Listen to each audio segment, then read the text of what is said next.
L'enquête sur l'assassinat du petit Grégory dans les Vosges, cette enquête continue et il est bien difficile de savoir qui est l'auteur de ce crime abominable.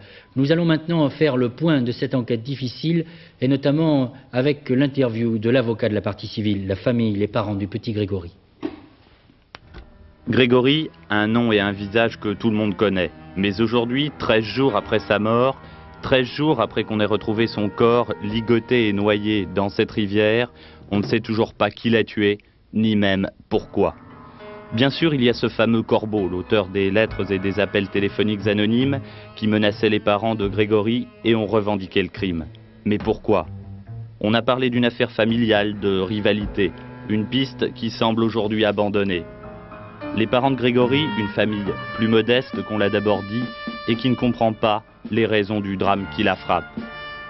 Il n'est pas impossible que l'assassin, ou les assassins, s'ils sont plusieurs, soient animés par la haine.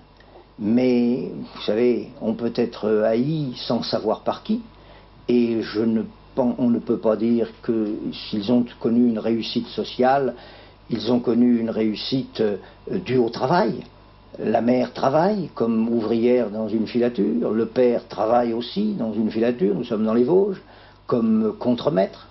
Ce ne sont absolument pas des gens riches, ce sont des travailleurs. Il faut tout indiquer, il faut le trouver, parce que si on ne trouve pas cet assassin, il va se créer une psychose de peur terrible.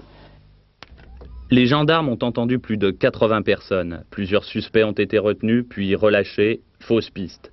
2 portraits robots différents ont été diffusés, mais le ou les assassins courent toujours et le temps joue pour eux.